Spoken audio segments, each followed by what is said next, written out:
Morning, everybody. It's way too early. Next morning after watching Mandalorian. I'm sorry I look like Melissa, but I wanted to get my thoughts in.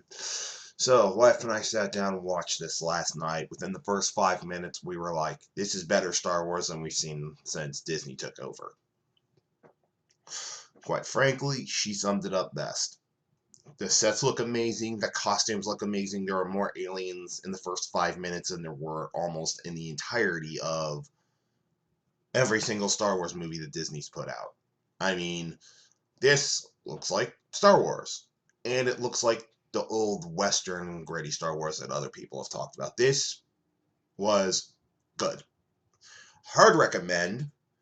Is it worth Disney Plus? Yes, in my opinion. I will definitely be keeping up with this show. It was just good. I mean, was it the most perfect thing ever? No. Was it like the most deep, complex story that, is layered upon layered? Not necessarily. Though the character's pretty layered, and they do really good with his voice in Pablo Pascal, his body language, his voice inflection, everything was just perfect with him. He can carry the show quite easily. What else can I say? I mean, the ship looks awesome. His armor looks awesome. And, well, that's about all I can do without spoilers. So, here we go, spoilers. Well, he actually meets another Mandalorian who's an armor smith who can work Beskar. In fact, the job he takes after doing the initial job that you see is for big money and a big payoff. And the guy's paying him to go find the little itty bitty baby Yoda, I guess. That's worth basically a couple tons of Beskar iron, which is the iron that this armor is made out of, and Mandalorians consider it the most, one of their most sacred things. I mean, this show, that was a good pilot show, a good pilot episode. It is a good setup. It shows he has motivations besides being a bounty hunter. Like, he really cares about the Mandalorian people. I mean, getting all that Beskar would help his people, and he's more than willing to help his people while being a lone gunman. So he has more motivations than just himself. The ship was good. It was entirely serviceable for a Mandalorian. I mean, it's not the most flashy thing ever, but most bounty hunters and Mandalorians don't care about flashy. The IG robot in the first episode was awesome, moved just like you'd expect a droid, not caring about its motivators and all that, just flipping around and shooting stuff. I mean, this was a damn good beginning. Now, something else that I have to bring up, because my boy Black Angus and Stephen Walton are going, oh, this is a win for Kathleen Kennedy. Oh, this is just going to pump her up. And, we should have made them sweat. And it's like, guys, give me a break. Kathleen Kennedy is not going anywhere until her contract's over. I don't care how bad you think we have to tank everything. We have tanked their flagship, which is their toy sales. That was a multi-billion-dollar industry for Lucasfilm Star Wars. It has tanked. It is the only thing that really kept Star Wars alive for 40 years. It is dead. We also have the book and comic book sales. We're also in the dumps. The new books, except for a couple of shining gems here and there, compared to the old EU books, are trash. EU books, Legends are flying off the racks compared to the new stuff. The comics are in the dung heap. I mean, Eckhart's Ladder just pointed out that he is done buying Star Wars comics because they're the Marvel side of Star Wars comics are lazy as they are stupid, which I don't disagree. The parks are pretty much DOA. I mean, granted, they're not. I mean, granted, Disney has forked in a lot of money, but they are running well into the red. They're not bringing in the revenue they thought they would. They thought people would be lining up for days long. No. Star Wars Galaxy's Edge on both ends are bleeding red. It's fairly obvious to see parks and services are freaking out. Sorry, my sinuses are all jammed up this morning. Also, something else.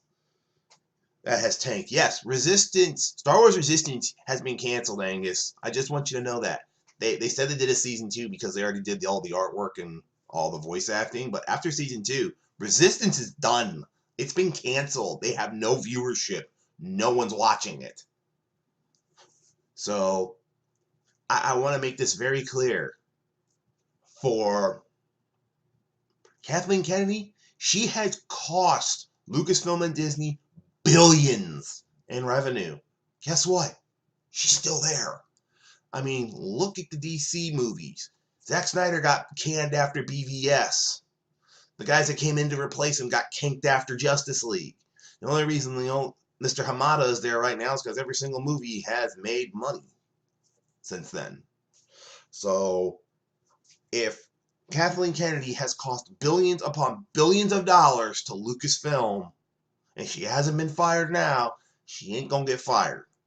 So you all can, in the fandom ads, can stamp your little feet about, oh, we should have held out more, we should have put up the...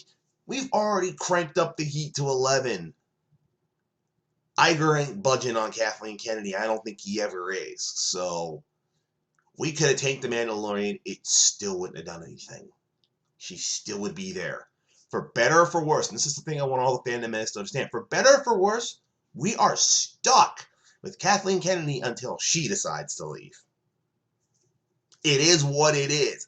I don't like it, but that's the reality of the situation. We have cost Lucasfilm billions. Oh, I also forgot to mention Solo tanking, of course. We have cost Lucasfilm billions of revenue. She is still there after 7 years. Wake up and smell the coffee, ladies and gentlemen. We could tank every single Star Wars property from here till she finally retires. She ain't gonna be getting rid of. It's just the way it is. But anyways, going back to The Mandalorian, well, also going in kind of at that point.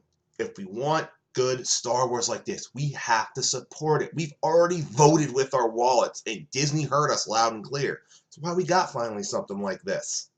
That's why Resistance is gone. It's why all the spin-off movies after Solo got canked. It's why Lucasfilm is going hell for leather and trying to pull out all the stuff to get us to come back for Rise of Skywalker. And I can tell you right now, they're not getting my money. The theater, which I already paid my $20 a month for AMC Stubs list, is going to get my money. Because I pay them $20. I get 3 movies a week. Rise of Skywalker will be one. Because I want to see the train wreck. I have to see this train wreck. Because I know it's going to be a train wreck, and I want to see how badly it goes off the rails. But anyways, as far as The Mandalorian goes, it was a gritty Western in a Star, and the universe felt like Star Wars, aliens, bounty hunting, blasters, some old Imperial uniforms after the fall of the Empire. I mean, this is good. I can't more highly recommend it, and I really hope Dave Filoni and Jon Favreau undo some of the damage they did in the Clone Wars with the Mandalorians and really push Mandalorian culture. But from the looks of it so far, they're already on their way. Anyways, I'm Jeff. I'm the Iron Wolf. That's my review of the first episode and my thoughts about where Lucasfilm is right now, and hashtag, reject and, boycott. Look, on certain things, I've already voted with my wallet. On other things, if it's good, they'll get my money, whether y'all like it or not. That's my choice. Same thing that Jeremy Geeks and Gamers said. It's all up to you. You guys want to boycott this? More power to you. You want to boycott Rise of Skywalker? More power to you. That's your choice. I'm going to get my money for good Star Wars and pray I keep getting more. Anyways, I'll catch you guys later.